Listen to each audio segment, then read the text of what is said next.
Hey team, how's it going? Well, just like Brad said, I'm fired up, and good thing this roof's not a foot shorter because I'd be blasting through it right now. I'm so honored to be here, so thrilled, deeply appreciative, like Bill said, of the journey we've been on. And I've been asked to share a few remarks about this last 13 months of building CropMobster, this journey we've been on. And you know what?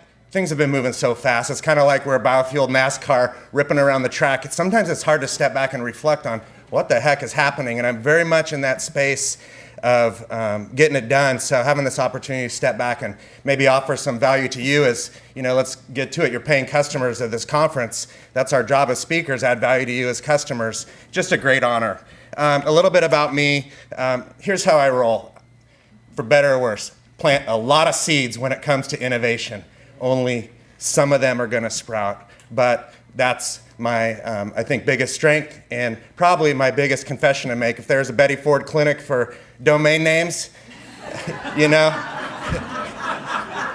I would be guaranteed their best customer. They'd give me the suite, and I wouldn't be here today. Here's our story, plain and simple. And as much as sustainability is about measuring impact and delivering results, it's really about these stories. So I'm standing in the veggie cooler on our farm last year in early March. We've been growing our family farming business. As Bill mentioned, I'm the general manager, or was until I dedicated my life to this project of Bloomfield Organics. We had grown our business, grown our accounts, our sales were taking off, but we still had a ton of problems. And I'm looking in the veggie cooler on a Sunday night, drinking a beer, Lagunitas actually, so we're going local. And I look at 20 boxes of food that's just sitting here, and I've been seeing it for 8 months, but it just never triggered in my mind. I said, Jiminy Christmas, this has been going to chickens in the compost pile. Our farm's losing money. Our community's losing out. People need that food.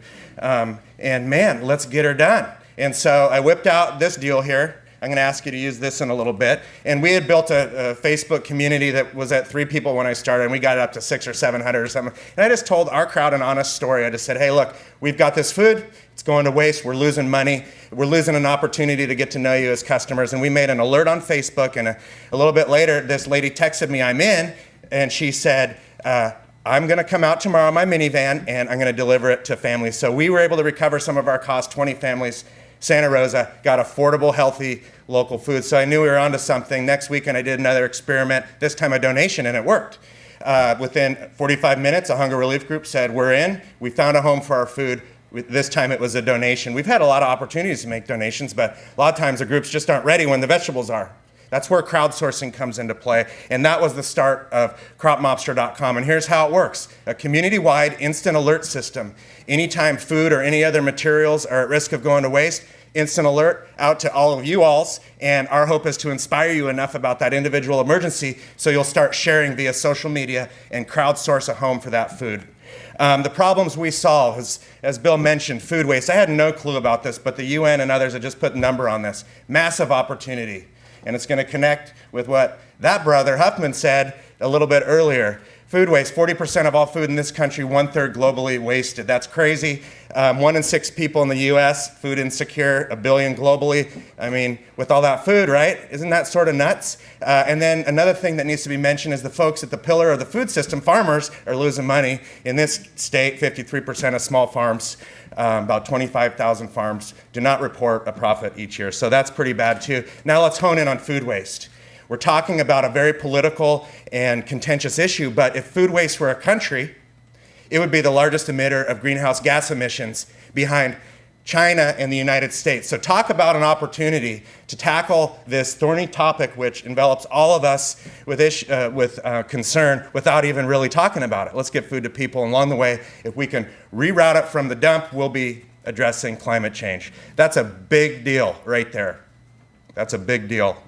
And so last year, and I'm sure I'm going to get the hook here pretty soon. Let me know when it's at 10 minutes because I'm pretty fired up. Pam Rosen of Amy's Kitchen said, Nick, will you be my date to this conference? And I came with 3 issues. We're already 10 minutes in? Giddy up. Whoa. And I said, first, what's that? Oh, cool. Woo. It's like, man, time flies. Anyhow, I can slow down a little bit. So I came with 3 things. First of all, I wanted to see Genevieve, Chris, and Terry. Genevieve, I had lost track with for many years. Chris, I rocked a hike on Mount Diablo. a long time ago, and I was like, I know they've been instrumental in this event, but guess what? I get here and they're popping out a baby, so I didn't even get to see them. But last year, about a year ago, Genevieve, you produced one of the most amazing things that really it's what we're here about, right?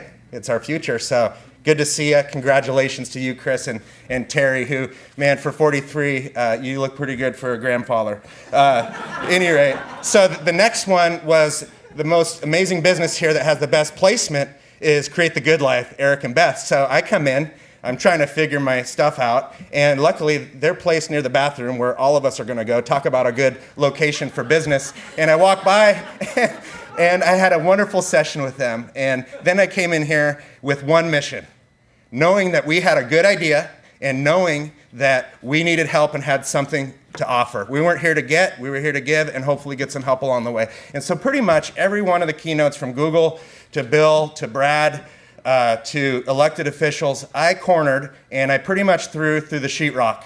You know, I was like, we need help, we've got something to offer. Up to 50 people, and that was my mission, get some help, get that little bit of momentum. And I am so honored and impressed that Bill and Kirsten at Sonoma State, after I let this crazy email rip after the conference, they actually responded. And they said, get in our office right away, we want to help. And I actually read the email, Bill, last night, and actually it was pretty damn good. I thought it was going to be some Jack Kerouac crazy talk, and you know, it worked. And so they got us in our office the next week. They helped us formulate our pitch. They got us to the Sierra Nevada Innovation Challenge. I think about 2 weeks after that, we won first place out of 50 companies, some of them making millions of dollars. So that's where it was on. And this community, this tribe, and Sonoma State, led by Bill, was instrumental in getting us that little push. And that's really what for every one of me up here, there's about a dozen of you out there that need that push, so I hope you get what you're looking for today, and thank you very much. The results, we're 13 months in, over 500,000 pounds of food saved, over $500,000 in the bank for small farmers, over 1 million servings. What's most inspiring is all the impact that we can't yet measure. Greenhouse gas reductions from that 500,000 pounds of food, about 200 rerouted from the dump. The 6,000 people, the CropMobsters that are fired up every day in this community and elsewhere to get it done. So they help themselves, but also help others. And I think that gets at the root of why we're here. And then the unmeasurables. A lot of times, really, sustainability, I'll get in this in a second, is about the measurables, but it's about the unmeasurables, those stories of impact. And typically, we don't do a good job at all at highlighting our impact. And so that's one of the things I really focus on. And John Garn right here has been instrumental in my career in measuring impact and helping me learn how to tell stories of impact. We have a lot of awards. I'm not going to get into that. The only thing that matters if we've won any of them is that it puts our community, our business, and this tribe on the map. We were just selected as one of 100 entrepreneurs to advise the United Nations on how entrepreneurship can help tackle these global problems. So I just want to report that out today, last week. And we just received our first paying client, the city of Elk Grove. When other leaders and mayors and others are still holding off, they said, we want you to pilot your model in our city. So we started to put some money in the bank, and we've got a little movement started over there in Sacramento as our pilot project. We're hoping for it to grow. Stepping back, I'm going to just rattle through these. The number one thing, when we think of sustainable enterprise, for me, very important. It's what draws us all in here. But what does it mean? We've heard different interpretations already. For me, it's impact. In order to create a sustainable enterprise, you have to start with impact. And then you have to extract where you're creating value. And only then can you start wrapping a business model around it. Too often we get rolling, we're like, I'm going to create a business, and we don't know what impact or value we're creating. So that's kind of hard to do. The next one is trust. I would venture to say that the biggest opportunity for all of us in an era of being backdoored and being advertised on when people don't have a permission to advertise on our mental property is the biggest opportunity is building trust around your brand and your model so deep and such a deep connection that people want to duct tape themselves to your brand, and you've got partners and family members and customers for life. Secondly, our entire economy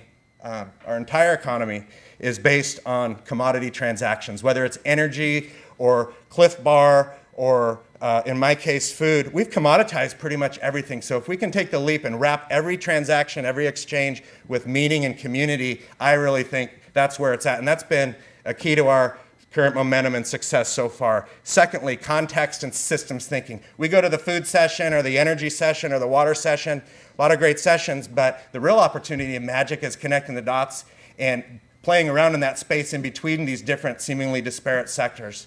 having that context, whether you're in food and then looking at climate change or public health or energy at the same time, that's where the value lives, I think, for the next level of transformative business models like what we're working on at CropMobster. And we don't teach systems thinking, and we don't think about how to get kids and students into generating context too much. It's about content, right? So let's move it over to thinking about the big picture and context. That's where the opportunity lives. And John Garn right here was my first context mentor back in the day when we were partners at ViewCraft. Before I even had a degree, we were working this stuff, and I can't thank you enough for your role in CropMobster as an advisor, just like Bill. And momentum. The most important thing when you're an upstart who hasn't made it yet like we have is momentum. So every day we're scraping and clawing and digging for momentum. We call it a ball of fire, and every day we're trying to find some WD-40, whether it's impact or trust or some other actual result to spray on that ball of fire to keep us rolling. We're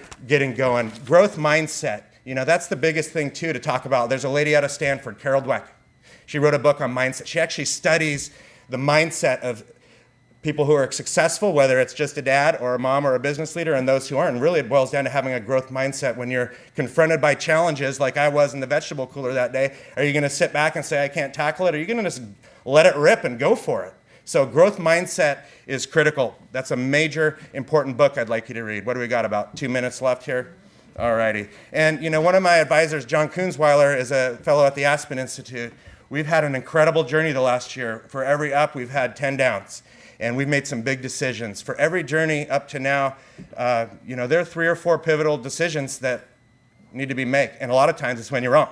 And so we had a business model, I'll get into it later, where after we looked at the data, after we heard no from 30 of the most wealthy venture capital and even social impact investors, we had to look within ourselves and say, number one, our model's wrong based on the data. And number two, even if it was right, it doesn't fit what our strengths and what our heart says in terms of what we need to do. So once we turned our model and did a pivot or just made a better decision, we were on, had a first client within the week. We knew where we were going. And the second decision I think is coming up here real soon. And so not only, just to be open with you, I'm a little nervous. I know we're going to get there, but man, it's just as a leader, you keep having these milestones you need to hit. Helpful critique versus naysayers. This is a fun one. 95%. So many people have helped us along the journey. My only hope is I can give a big thanks to everyone who's done something to help this CropMobster journey. Don't know if that'll be possible. It's important to get over yourself, listen, realize that you need to improve, and then show these folks that they matter by incorporating rapidly their feedback, like we did Bill's, into our improvements, and then say thanks. We have at CropMobster, we have a type of alert called the thank you alert. It's simply for people to thank each other for generating impact. And then here's a fun one too. This is where you really have to have that gut of steel. We have run into so many people who told us what we were doing would never work, right? And that's important. Listen, but once you realize that they're flat out crazy, it's okay. It's okay. I see a lady clapping back there. Even if it's just within your mind to make you feel better and have a little catharsis, you tell them to go, suck start the muffler of a Prius, and move on, serious. And if they complain, here's the deal. Tell them at least it's not a jacked up Silverado 1984 style, because it'll be a lot less healthy. So you are your own expert. The buck or the Bitcoin or the Baybucks, I heard Baybucks' brother was here today, stops with you. And you know what you're doing. So keep rolling, roll right through the naysayers, because they're always going to be there. So in summary, deep thanks to everyone here. I hope that you receive tremendous value today from this conference. You get in what you get out in many respects. We'll have a session for 40 minutes, have a little bit of a game plan, but what I really want to know is what fires you up about what we're doing, and if we can start a dialogue about helping you out.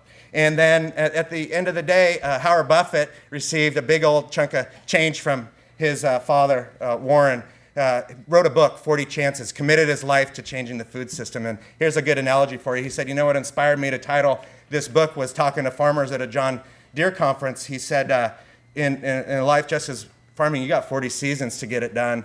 And so I'm just thankful for the opportunity to make the most out of this 1 or 2 seasons I've got here with this project, and really just want to encourage you to make the most of it there. And finally, I told you I'd ask you to whip out these devices. So enough of the theory, and Hard on the sleeve, Nikki Bobby talk here. This is about results. Yesterday, we had a farm post an alert from out of county. They have $1 million in cash. They want to buy 8 to 20 acres in Sonoma County to build an additional sustainable ag model that gets young farmers onto the land to grow and incubate their businesses. Please share that alert. It's on CropMobster.com right now, Facebook or Twitter. Secondly, Rayleigh's, first one we've worked with who hasn't said we won't work with you. Rayleigh's just jumped on board. They have dollars to invest in local farms that are willing to, within 50 miles of each of their 100 stores. So a lot of money on the table. Please share that alert to any farmer you know. I know you know someone who knows a farmer, or you know a farmer. And there are others. If each of you could sign up today for CropMobster, it'd be an honor to have you in the community, and then share those alerts, and you will see remarkable impact on a myriad of different issues. So thank you very much, and let's get her done today, okay?